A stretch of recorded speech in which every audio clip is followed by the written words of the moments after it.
सुरुचि कहने लगी कि तुम्हारी बड़ी रानी को मेरी छत पर खड़े होकर के काग बिठारने होंगे और वो महलों में नहीं रहेगी, उनके लिए झोपड़ी बनवा दो और जो भी सूखा पाका भोजन मिले वही खाना होगा।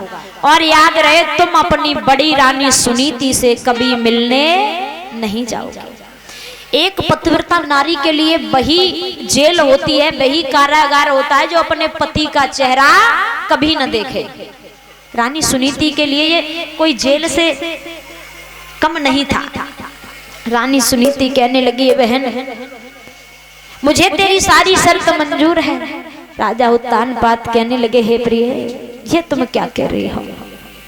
अरे तुम पर चौथापन आने वाला है और तुम मेरे बिना कैसे जियोगे?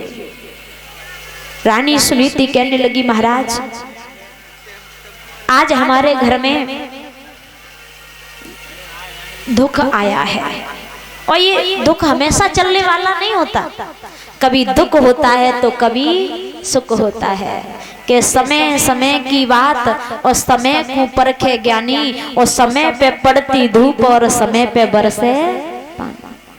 आज ये हमारे घर में दुख की घड़ी है और दुख तो सब पर पड़ा। दुख भगवान राम पर पड़ा, दुख मैया सीता पर पड़ा, दुख राजा दशरथ पर पड़ा कि न देना दोष किस्मत को, विपत्ति सब पर ही आती है। विपत्ति थी राजा दशरथ पर, गए थे राम जब वन को, न देना दोष के कई को, विपत्ति सब पर ही आती है। विपत्ति थी अंधी अंधों पर, मरा था लाल जब श्रवण, न देना दोष दशरथ को, विपत्ति सब पर ही आती है। समय का कोई भरोसा नहीं है। और फिर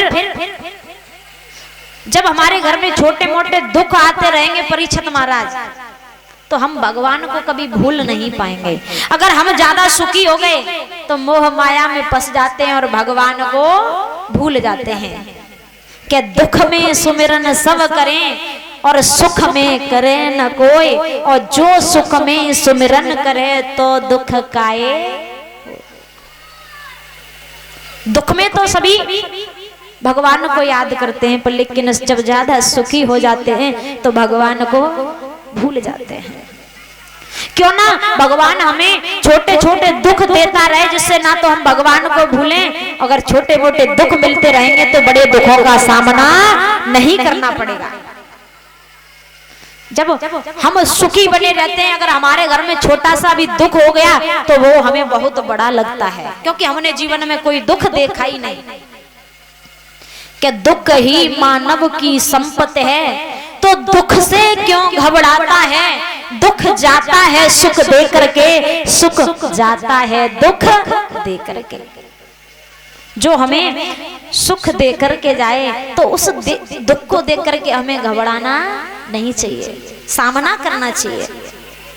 रानी सुनीति कहने लगी, महाराज ये दुख की घड़ी है, ये भी निकल जाएगी और समय के साथ में सब कुछ ठीक हो जाएगा, सब कुछ सही हो जाएगा।